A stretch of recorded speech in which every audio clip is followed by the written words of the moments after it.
그러면 똑같이 이렇게 하다 탁 끊어진 네. 약간 이렇게 조정해 놓은 상태인데 네. 이제는 소득 수준이 이러면 이렇게 가게 만들어야 되겠지, 그죠? 네. 네. 위에는 좀 더 안 늘리고 네. 고정하고 밑에는 많이 늘리고 중간은 조금 늘리고. 이제 그렇게 하면 꽤 여력이 생길 것 같은데 지금 연간 우리가 기초연금 증액이 얼마 정도 됩니까? 증액분. 물가 상승률을 반영하기 때문에 한 2에서 3% 정도가 거기다가 원래 연금액을 늘리기로 한 거 추가되는 거예요? 네, 매년 물가 상승률만큼이 증가되는 걸로 되어 있습니다. 그러면 저기 형편이 괜찮은 상단 쪽이 예를 들면 34만, 35만 원? 35만 원 조금 안 35만 원 받으면 내년에는 거기는 올라가요, 안 올라가요? 지금 제도로 하면 똑같이 한 2.1% 정도 물가 상승률이 반영된 동일한 금액이 70%에게 지급이 됩니다. 똑같이 가는데. 네네. 그럼 내년에는 상단에 해당되는 건 기본적으로 제로에 수렴하는. 네, 유지하고. 증액이 제로에 수렴하는 거고 아래쪽은 3만 원이 아니라 한 5만 원 올라갈 수도 있고 저 아래쪽 네. 그렇게 한다는 거죠. 그러니까 하우 상박을 어떻게 설계하느냐에 대해서 다양한 방식을 가지고 현재 부처 내에서 논의를 하고 있습니다. 그리고 70%에 누가 들어갈 것이냐. 네. 저희가 매년 그 선정 기준액을 70%에 맞게끔 맞추고 있습니다. 빠지거나 들어가거나가 왔다 갔다 해서 이 사람은 떨어지고 네. 떨어지는 사람 대신에 누군가 들어가고 네, 그렇습니다. 또 누가 들어가는 대신에 누군가 떨어지고 이렇게 되는 거죠. 네, 상대적으로 70%를 선정하게 70%니까 그 변동이 있을 거고 그러면 그게 연간으로 예를 들면 대상자였다가 대상자에서 제외되는 사람이 평균적으로 있을 것 같은데 몇 명쯤 돼요? 예. 그렇게 변동폭이 크지는 않습니다. 근데 소득하고 재산의 변동이 있으면 그러니까 그게 몇 명쯤 되냐고요? 제가 아는 사람 탈락자와 신규자의 네, 규모를 네, 아무나 얘기하세요. 복지부 연금정책관 답변드리겠습니다. 매월 단위로도 이렇게 움직이는데요. 그렇게 연간으로 한 4, 5만 명 정도가 탈락하고 다시 들어오고 이런 구조입니다. 네. 4, 5만 명 중에서 들어가는 사람이 한 2만에서 2만 5천, 나오는 사람이 2만에서 2만 5천 그런 거예요? 아닙니다. 탈락자가 그렇고 또 이렇게 들어오는 사람이 그 정도가 4, 5만 명이 들어가고 4, 5만 명이 떨어진다. 네. 그 떨어진 사람 막 엄청 불만일 텐데. 월간으로 변동이 그렇게 되는 겁니까? 연간입니다. 네, 월간 단위로 이렇게 계속 월간 단위로 변동을 하는데 네. 매월 한 번씩 변동을 시키는데 연간 4, 5만 명 정도가 탈락하거나 탈락하고 4, 5만 명 정도 새로 들어간다. 네, 맞습니다. 상위에서 그러겠죠. 맨날 그렇게 4, 5만 명이 들어가고 나가고 한다면 좀 여지가 좀 있네요. 네, 여기 그 소득 하나로만 하는 게 아니고 재산까지 해서 이게 어느 정도 환가된 그런 기준 가지고 하는데 이제 많은 언론이나 이런 데 지적하는 데가 강남같이 꽤 선호되는 지역에 여유 있는 아파트를 가지고 있는데 재산은 굉장히 많은데 소득이 없기 때문에 인정소득. 받는 사람들이 꽤 있습니다. 그래서 그런. 근데 가진 부동산은 원래 월 소득으로 환산하지 않아요? 근데 그 환산 기준이라는 것이 통념적으로 생각하는 것 같이 그렇게 정교하게 되지 않아서 사람들이 생각하는 저런 재산을 가진 사람 왜 기초연금을 받느냐 이런 게 꽤 지적이 있어서 그런 부분을 좀 개선 방안을 같이 짜고 있습니다. 그 진짜 개선해야 될 것 같아요. 정말 지원받아야 될 사람은 빠지고 그것도 활용해가지고 안 받아도 될 사람이 받고. 선정 기준을 개편하는 거 하나 하고 하우 상박을 어떻게 재배분할 건가에 대한 두 가지를 다양한 모형을 가지고 현재 논의 중에 있습니다. 여기 말씀하신 것 같이 기준을 정하면 그 이제 경계선에서 왔다 갔다 할 수는 있는데 그게 매월 기준으로 하는 것이 사실 그게 어떤지 연 단위로 기준을 조금 정교하게 하면 연 단위로 조정하는 게 낫지 어떤 달에는 포함됐다 안 됐다 하는 게 사람들에게는 어떤 나중에 점검을 해보시면 만으로 65세에 진입하시는 어르신들이 생애 기준으로 진입을 하시기 때문에 매번 새로 진입자들에 대한 평가, 신청 평가가 진행이 되고 있습니다. 그 아까 대답하셨던 분, 신규로 나이가 돼서 들어오는 사람은 그건 너무 당연한 거고 내가 물어보고 싶은 거는 심사를 어쨌든 하잖아요. 70% 안에 들어가냐, 바뀌냐, 아니냐 해서 들어가 있다가 당신은 이제 안 돼. 사망한 경우 빼고 당신은 소득 기준을 넘었어라고 탈락하는 사람 몇 명쯤 됩니까? 몰라요? 지금 말씀하신 게 그 신규 말고 탈락자가 얼마나 되냐고. 네, 탈락자 사망을 안 했는데 네. 탈락한 사람이 얼마나 되냐고. 그러니까 소득 재산 기준이 초과해서 탈락하시는 아니 그 사람이 몇 명이나 되냐고. 그게 아까 말씀드렸던 4-5만 명. 4-5만 명이라고 말씀드린 겁니다. 4-5만 명이 탈락을 하고 그런데 새로 나이가 돼서 들어오는 사람을 포함해서 새로 들어오는 사람이 4-5만 명이다. 신규 나이와 그러니까 탈락한 대상이 사람들은 이제 사망자도 있고 또 아닌데 자꾸 얘기를 이상하게 모르면 모른다고 하고 나중에 주세요. 내가 사망자 빼고 하라고 분명히 얘기했잖아. 자꾸 사망자를 넣어요. 자신 있어요 그 숫자? 내가 좀 이상해서 그래 그게. 그러니까 매년 변동을 사유에 따라서 어느 정도 규모로 변동하는지 통계를 확인해서 별도로 보고드리겠습니다. 대충이라도 알면 되지 뭐 아무렇게 얘기하면 안 되죠. 탈락자 그러니까 재산 평가가 변동이 돼서 탈락하는 사람 죽으면 당연히 대상이 제외지. 이거는 하나 말하는 소리고 사망한 게 아닌데 재산 상황이 변동이 돼서 나이로는 대상이 될 수 있는데 떨어진 사람이 몇 명쯤 될까 대충 4-5만 명 뭐 그렇다 치고요. 그러면 이제 매년 나이가 한 살이 더 붙어가지고 네. 인구 비율로는 70% 아니에요 가자고가네. 네. 그런데 노인의 몇 살부터 시작이죠? 65세입니다. 64세에서 65세가 되는 사람이 아마도 한 40-50만 명 되지 않아요? 근데 그 중에 40-50만 명의 70%면 28만 명이 새로 대상이 될 수 있는데 네. 근데 4-5만 명이 늘어난다고? 그 말이 안 되잖아요, 그게. 그러니까 대통령님 사회복지정책실장입니다. 지금 그 4-5만 명이라는 거는 그 신규가 아니고 이미 들어와 있는 그러니까, 분들 말이 왔다 중에서 갔다 해. 예. 그 보통 소득 재산이 변동되기 매월 그걸 조사를 합니다. 그때 그 이미 들어와 있는 분들 중에서도 1년치를 보면은 4-5만 명이 탈락된다는 그런 말씀입니다. 그러니까 근데 뭐 그게 뭐 신규자까지 막 얘기 넣었다 뺐다 하니까 말이 이상해져서 내가 그러잖아요. 4-5만 명 정도의 변동이 들어가고 나오고 간다. 원래는 신규자가 늘어나고 70%는 각 나이대별로 70%를 저희가 매년 그 선정 기준액을 정해 놓습니다. 그러니까 노인 70% 정도를 커버할 수 있는 선정 기준액을 매년 정하고 그 기준을 가지고 들어오고 나가고를 판단을 하는 거기 때문에 연령군별로 70%를 맞추는 그건 건 아니겠고 아닙니다. 전체를 예. 어쨌든 65세가 넘은 노인들 전체 중에서 네. 일정한 기준을 딱 놓고 그 기준 넘으면 빼고 네. 미아는 넣고 현재 기준은 70%이고 70%를 맞추려면 소득 수준으로는 한 72, 3% 정도 기준을 해야 70% 정도를 선정을 할 수가 있거든요. 자, 지금 현재로는 기초연금 대상자가 절대 숫자가 늘어날 수밖에 없는 구조죠. 절대 인구가 늘기 때문에 그러니까 그렇습니다. 65세 이상이 네. 늘어나는 만큼 줄어들지 않을 테니까 계속 총량이 늘어나는 거죠. 어쨌든 알겠습니다. 어쨌든 노인 빈곤을 완화하기 위한 상위 70%에 올라가면 70% 중에 상위는 사실 노인 빈곤 대상은 전혀 아닐 테고 보통 노인 빈곤 노인으로 분류하는 적절한 선이 있을 텐데 네, 거기는 중위소득의 50%. 중위소득 50%면 인구 기준으로 하면 하위 몇 %쯤 됩니까? 절대 빈곤자는 대충 빈곤자 한 20%, 30%, 40%? 한 40%.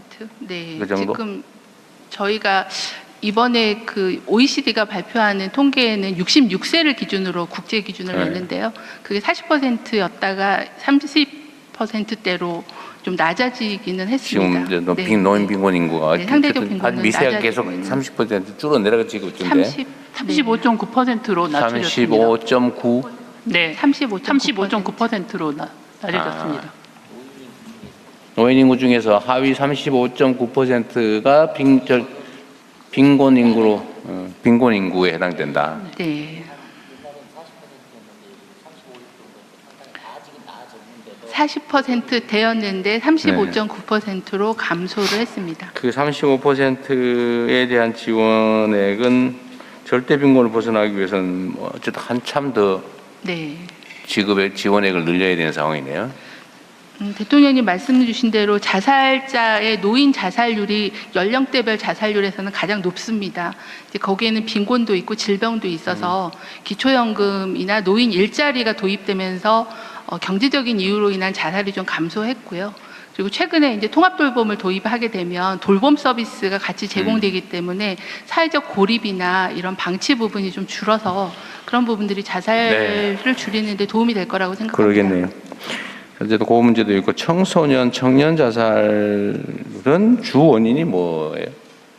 청소년인 경우에는 주로 그 학업에 대한 스트레스 또는 이제 왕따 같은 그런 사회적 고립 문제, 또 SNS에 대한 중독 이런 다양한 그런 정서적인 문제. 제일 많은 거는 예. 제일 많은 게 지금 그거는 이제 아마 뭐 그런 인간 관계 위기에서 오는 거가 많을 거라고 생각하는데요. 올해 저희가 교육부랑 학업 이유가 제일 큰 것 같다 여전히. 예, 관계에서 오는 위기가 관계 많을 것 위기. 같습니다. 예, 그래서 올해 저희가 교육부랑 청소년 심리 부검을 처음으로 도입을 합니다. 그래서 심층적으로 어떤 원인이 네. 자살에 이르렀는가에 대한 분석을 좀 해서 데이터 기반으로 네. 대책을 만들도록 하겠습니다. 지금까지는 그 소위 자살 심리 부검. 심리 부검을 지금까지는 많이 안 했나 보죠? 성인들을 대상으로 해서 한 1,600명 정도 매년 하고 있는데요. 청소년에 대해서는 저희가 하지 아직 안 못했었습니다. 예. 하여튼 자살 대책은 각 부처청이 조금씩 다 관련성이 있는데 그중에 제일 관련성이 높은 게 아마 보건복지 같아요. 네. 잘 챙겨 주시기를 바라고요. 의료개혁은 지금 별 무리 없이 잘 진행되고 있나요? 현재 지역 필수 공공의료 개혁 방안을 만들어서 분야별로 하나씩 추진하고 있습니다. 그래서 의대 정원 늘리는 것은 정리가 688명, 됐습니다. 매년 688명 늘리는 걸로 10년간? 하고 5년간 688명 하고 그 후에는 다시 평가를 해서 더 5년 어떻게 단위로. 할지를 5년 단위로 하기로 예. 했고 근데 그 의사를 다 지역 의사제로 증원을 했다는 게 의미가 있고요. 이번에는 네. 지역 그래서 공공 지역 의사제라는 법이 새로 도입이 됐고 증원된 인력은 모두 다 지역 의사제로 의무 복무를 하게 됩니다. 그게 있어요. 네. 그게 이제 의료계하고 합의된 내용이군요. 네, 그렇습니다. 하여튼 그 무리 없이 의료 분야 개혁은 이제 진행되고 있는 거죠. 그 보건의료 정책심의위원회에서 합의해 주셔서 저희가 추계 기반으로 소통을 해서 결정을 하였습니다. 이 의료개혁 문제도 엄청난 사회적인 의제였는데 그렇습니다. 조용하게 진행되니까 안 하는 것 같아요. 아마 의정 갈등에 대한 교훈들이 다들 있었다고 생각합니다. 그러니까 이게 원래 이렇게 조용히 하는 게 원래 맞죠. 일부러 때려가면서 시끄럽게 그건 동네 소문내긴 좋거든요. 때려가면서 막 내부에서는 많은 논쟁과 갈등이 있었습니다. 네. 잘하고 있다는 뜻이에요. 네. 마치 개혁은 시끄럽게 해야 되는 것처럼 착각하는 사람도 있어서 하는 얘기입니다. 최대한 조용하게 원만하게 합리적으로 갈등과 좀 저항을 최소화하면서 하는 게 맞죠. 이번에는 잘하고 저희가 계십니다. 수급추계 센터를 둬서 근거를 제시를 하고요. 또 보정심이라는 그런 좀 민주적인 의사결정 네. 체계를 투명하게 운영하면서 그러게요. 갈등을 좀 최소화할 네. 수 있었습니다. 그러시죠. 또 앞으로도 해야 될 일이 많으니까.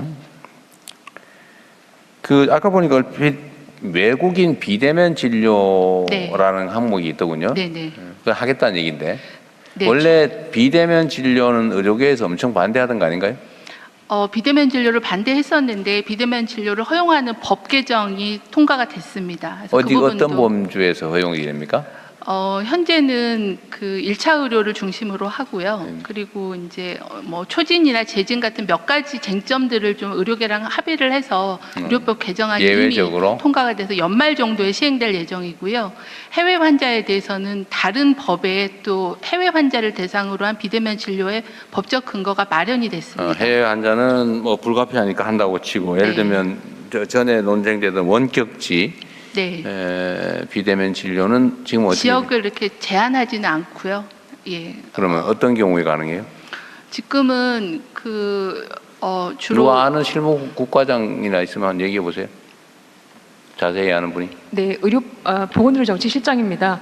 예, 비대면 진료가 그동안은 선벽지나 이렇게 제한적으로 시행을 하고 있다가 의료법이 개정이 돼서 전면적으로 시행을 할 수 있게 되었고요. 전면적으로 제한 없이 어떤 경우에 되냐고 묻잖아요, 제가. 네, 의원급을 중심으로 해서 1차 의료에서 비대면 진료를 그럼 할수 있게 의원급의 1차 의료기관은 제한 없이 비대면 진료가 가능해진 거예요? 네, 그렇습니다. 그러니까 전화해가지고 물어보고 처방해도 되는 거예요? 네. 예. 근데 이제 진료 내용에 있어서 좀 오남용이 가능한 약품이나 마약 제품 같은 거 이런 것들은 좀 그중 배제하고 하는 일부 처방 네, 대상은 네. 일부 제외. 네, 세부 내용에 있어서의 제한이 걸려 있는 건 있지만 지역을 오벽지로만 하는 건 아니고 전국 단위로 아무 하게 데나 되겠습니다. 서울 시내에서도 네. 병원 안 가고 진단받을 수 있다, 진료받을 네. 수 있다. 1차 일차 의료기관은. 예, 1차 의료기관 의원급을 중심으로 할 때 희귀 질환이나 이런 그럼 경우는 병원도 처방전은 어떻게 받아요? 처방전은 현재는 뭐 파일이나 이렇게 받고 있는데요. PDF 파일을 전산으로 받을 수 저희가 있다. 이제 전자 처방전 시스템을 도입하게끔 법에 규정을 했습니다. 이제는 공적인 전자 처방전 시스템을 직접 문서가 아닌 전자 네. 처방전도 가능하게 됐군요. 네, 네. 그래서 알겠습니다. 비대면 진료에 대해서는 그래서 이것 때문에 그거를 논쟁이 준비하고 있습니다. 이것도 엄청나게 많이 다투던 주제인데 그 조용히 이렇게 넘어가는 것 같아서. 네, 그렇잖아요, 이거. 많은 법이 통과가 됐습니다. 국립대병원 저도 입안도- 모르는 사이에 많이 하셨군요. 네, 국회에서 많이 도와주셨습니다. 네, 잘하셨습니다.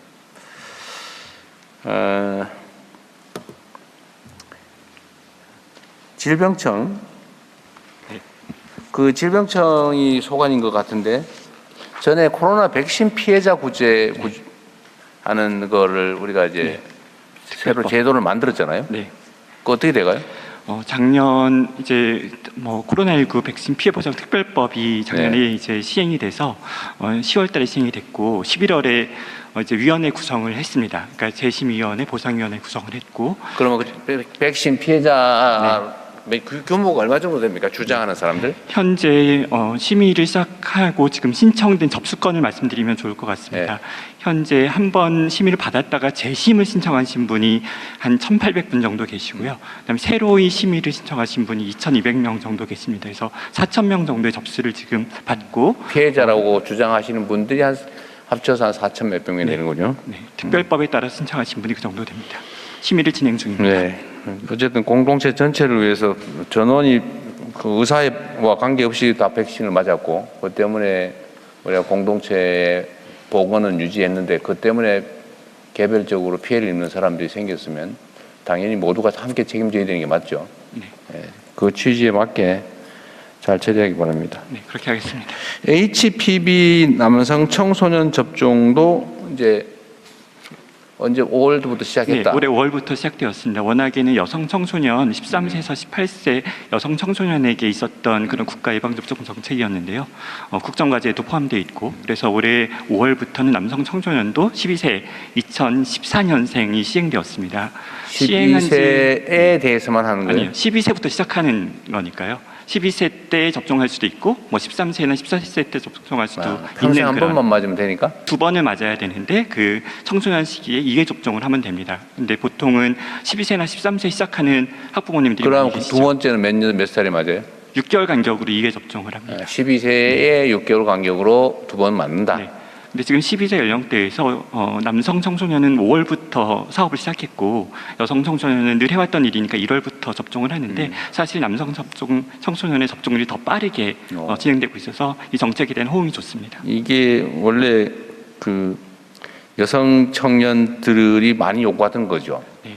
그러니까 이 부분이 뭐 자궁경부암 등 여성의 건강에 영향을 미치는 것을 예방하는 그런 백신인데 남성의 경우도 뭐 다양한 암종증이나 성기 사망이 등을 예방하는 그런 편익도 있고 네. 또 공동체의 이게 성관계를 그렇죠. 통해 전파되는 바이러스니까 공동체를 보호하는 그런 집단 면역의 기능도 있습니다. 그러게요.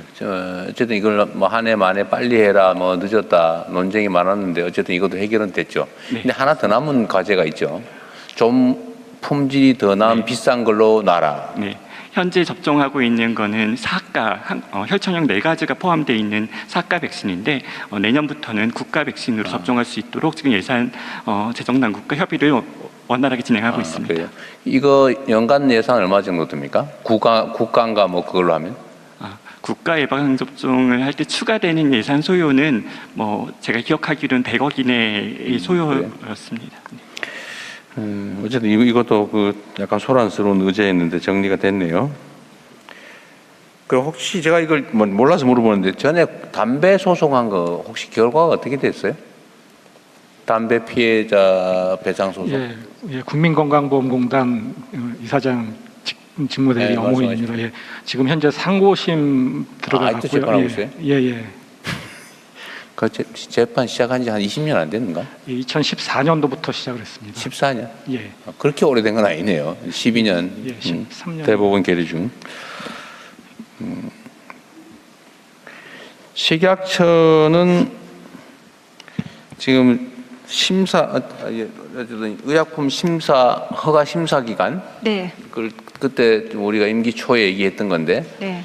240일로 줄였다. 네, 그거를 6월 1일부터 이제 그 지침을 새롭게 시행을 했습니다. 6월 1일부터? 네네. 앞으로 들어오는 거는 240일 안에 네, 가부간의 네. 결정을 내준다. 네, 그렇습니다. 원래 4분기였는데 저희가 좀 더 힘을 내서 굉장히 빨리 시작을 하게 되었습니다. 그때 인원을 100몇십 명인가 늘린다고 했던 것 같은데? 예, 원래 제가 300명 요청 드렸는데 지금 195명밖에 아직은 중원이 안 됐지만 일단 시작하고 허용은 받았는데 못 예. 뽑은 거예요? 아니면 허용을 못 받은 거예요? 앞으로 더 챙겨보자 뭐 그런 얘기를 챙겨보자 그래서.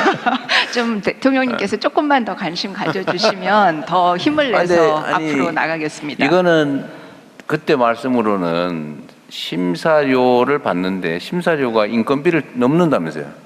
네, 그렇습니다. 그래서 지금 근데 심사료 왜 안 뽑아요? 그게 지금 이제 그 관련 부처들과 같이 협의를 하고 있습니다. 대통령님께서 조금만 관심 가져주시면 더욱 아니 심사료를 받으면 인건비 내고도 남는다는데 일자리도 만들어야 되는데 그 고급 일자리 아니에요? 그렇습니다. 네, 근데 주로 그거 왜안 하지? 박사급들.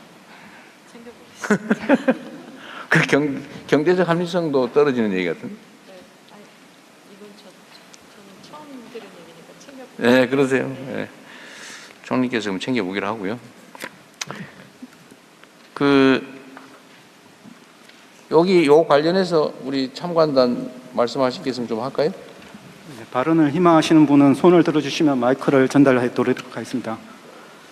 간단히 자기 소개 후 질의를 해주시면 감사하겠습니다. 네, 제가 계속 지금 4번째인데 준비한 거 다 읽지 마시고 예, 가능하면 요약해서 해주면 좋겠어요. 네, 감사합니다. 저는 경기도에서 거의 20년 가까이 주로 이제 정신응급, 행정입원, 중증 정신질환에 대한 입원 치료를 전담해 오고 있는 정신건강의학과 전문의입니다. 그리고 병원을 운영하고 있습니다. 저는 보건복지부 장관님께 건의 및 질문을 드리고 싶은데요. 그 필수 의료에 대해서 지금 상당히 많이 관심을 가지고 계시고 분만 소화, 응급, 지역, 중증 이렇게 관심을 많이 가지고 계신데 제가 볼 때는 이 필수 의료에 꼭 하나 추가돼야 될 게 정신이 빠진 것 같습니다. 자살률과도 아주 직결된 이런 정신 응급도 있고 그리고 위험성을 아주 내포하고 있는 중증 정신질환도 있기 때문에 이런 필수 의료 정책을 하실 때 신체 질환만이 아니고 정신적인 부분에 대해서도 좀 관심을 많이 가져주셨으면 하는 그런 바람인데 어떤 계획이 있으신지 질문드리고 싶습니다. 네, 너무 포괄적인 얘기여서 열심히 좀 검토해 주시고요. 이거는 전에 저도 개인적으로 관심 있던 부분인데 정신질환은 개인이 감당하기 어려운 그 사회적 피해가 너무 큰 질병이기도 하죠. 뭔가 좀 지금과는 다른 근본적인 대책이 필요한 것 같긴 합니다.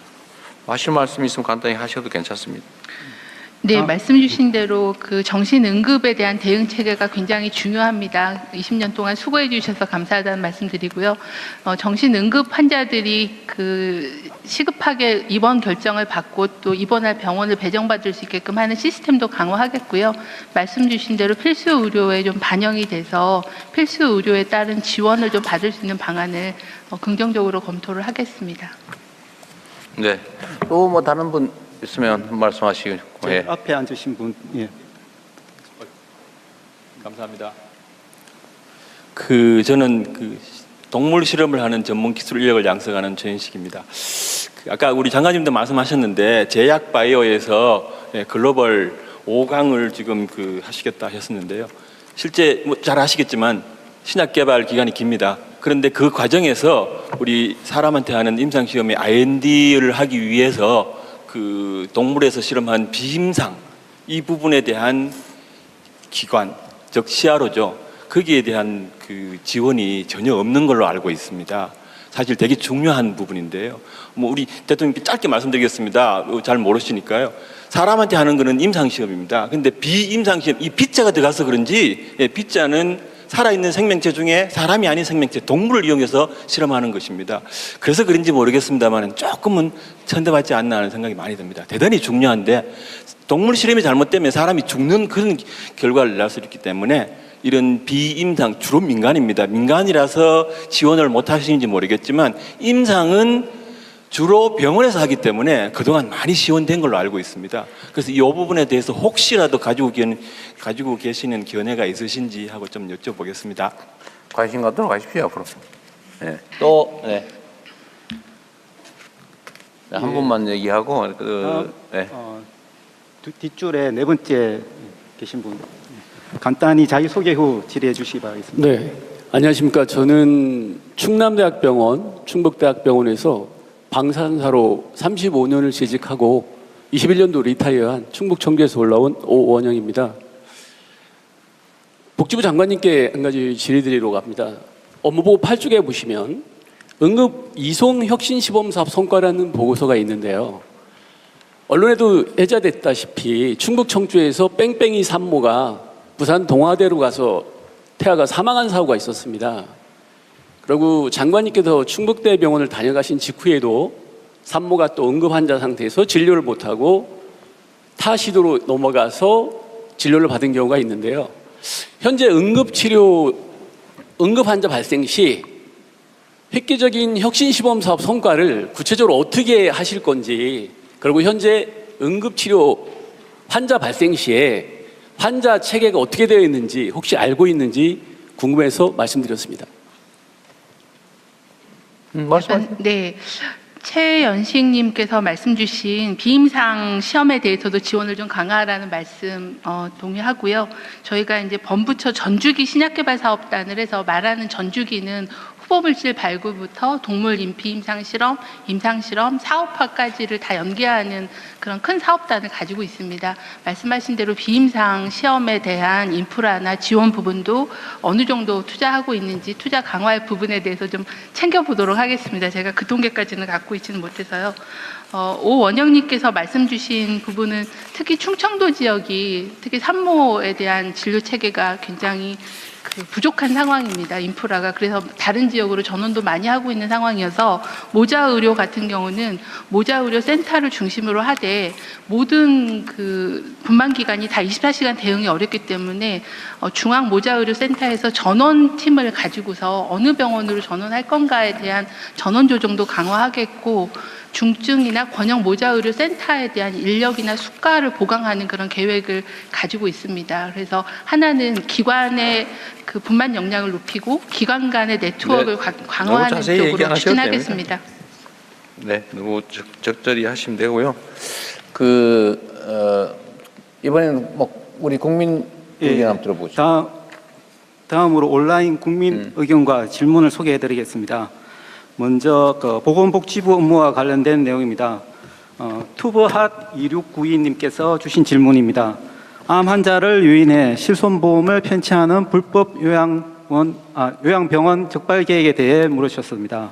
그리고 진 MG1님께서 주신 질문입니다. 부양 의무자 폐지 이후 이를 악용해 생계급여를 불법으로 악용해서 타는 경우에 대한 대책이 있는지 물으셨습니다. 네, 아까 사회자가 자꾸 질의하세요 이러니까 이게 국회인 줄 알고 여기 의견을 얘기하는 거지 뭘 알아내기 위해서 질의하는 건 아니죠. 의견을 뭐 그 의견에는 질의도 있을 수 있고 물어볼 수도 있고 개선 의견을 낼 수도 있고 지적일 수도 있고 그냥 질의가 아니고 의견을 내라고 하십시오. 예, 알겠습니다. 예, 국회에 내가 뭐 물어봐야 되나 이런 강박관념을 가지지 않게 그냥 자기가 하고 싶은 얘기를 하세요. 예. 네, 여기에 대해서 꼭 뭐 반드시 답을 해야 될 사안인지는 판단해 가지고 하고. 자, 아직 시간이 많이 부족해서 제가 따로 개별적으로 몇 군데 지금 산하 기관들도 몇 가지 물어보겠습니다. 건강보험 심사후 평가원 어디 있어요? 그래요. 여기 우리 사회수석이 갔다가 지원해서 떨어진 데 아니에요? 아니 뭐 사실인데 뭘 그래요?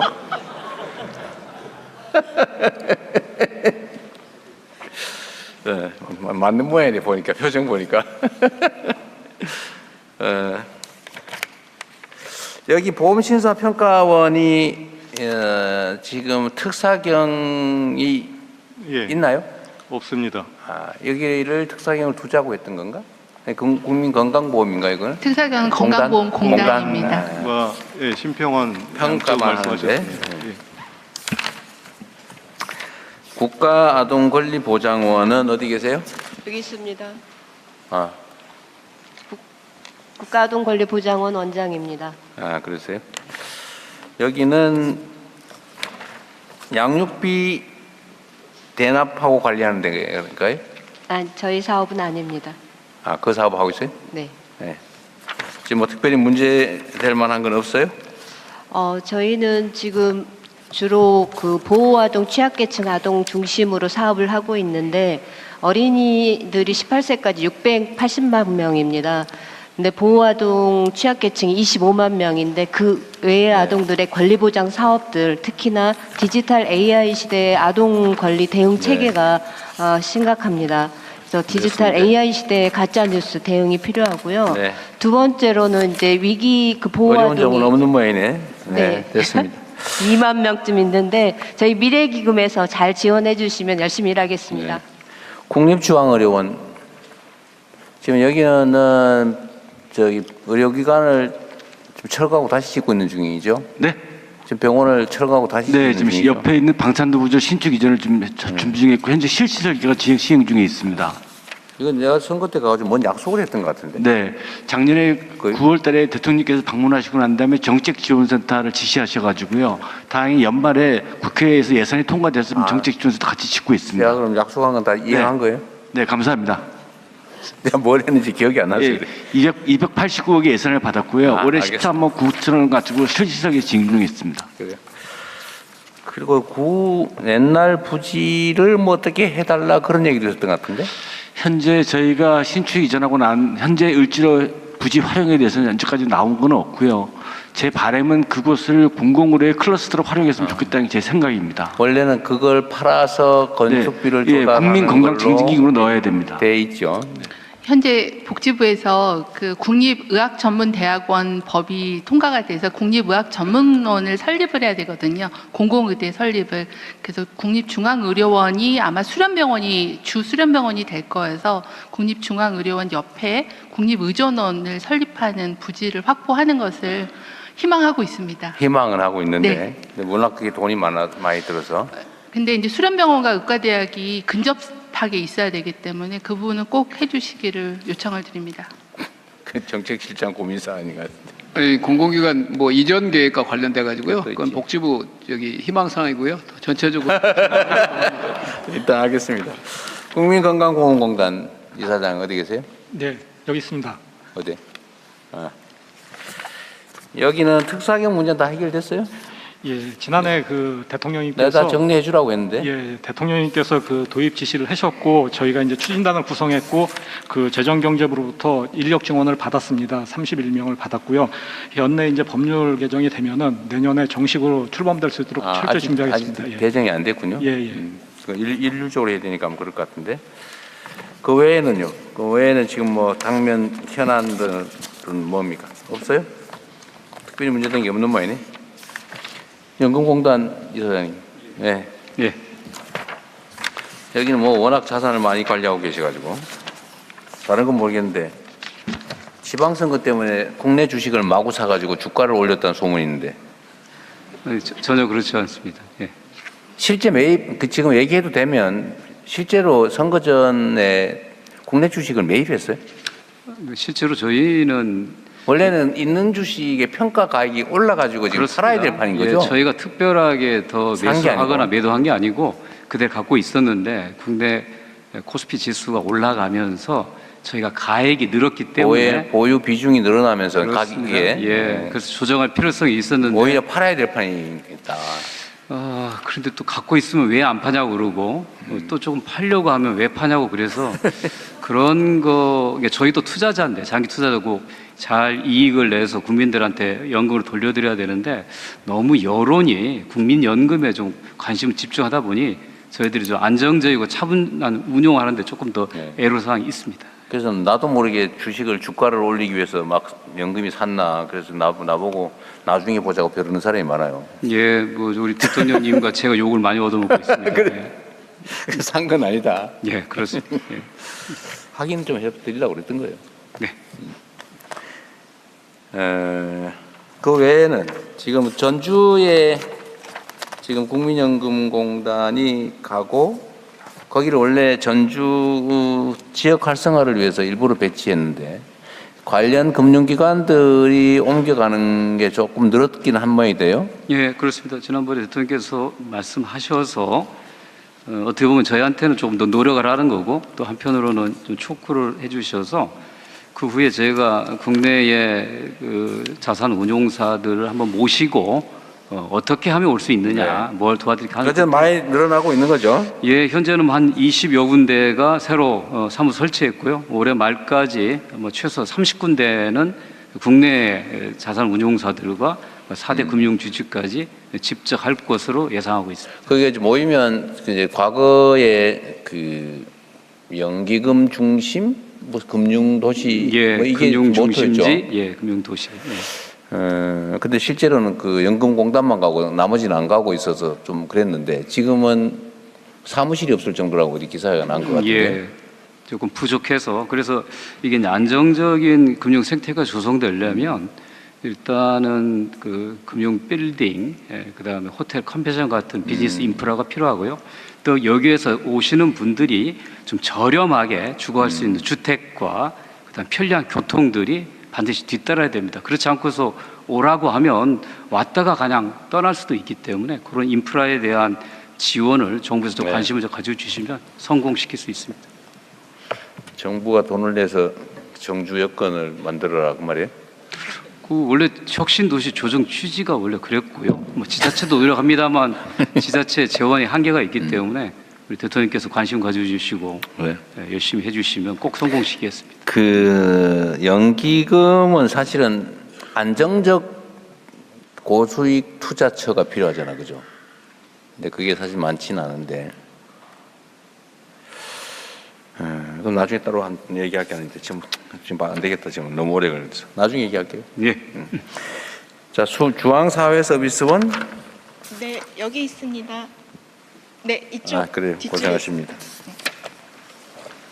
얼굴 한번 보려고요. 네, 이쪽에 네. 있습니다. 자, 한국노인인력개발은 어디 계세요? 그러세요?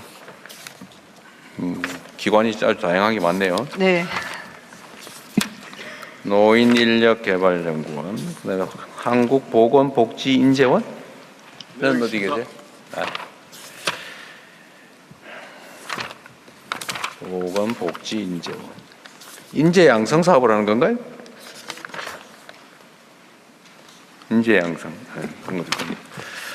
보건산업진흥원. 뭐 여러 가지 많네요. 보건사 어디 계세요? 보건산업진흥원 거기 계십니다. 사회보장정보원 이것도 뭐 사회보장정보원은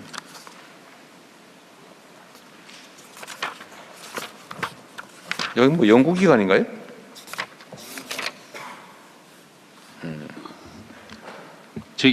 저희들은 그 정보 시스템을 활용해 가지고 그 국가 복지 급여를 올해 같은 경우는 한 68조 원입니다. 집행을 해요? 예, 저희 정보 시스템을 통해서 지급해주는 그런 기관입니다. 네. 생명존중희망재단 어디 계신가요? 예. 생명존중 이게 자살 예방 관련 업무를 하는 곳인가 보네요.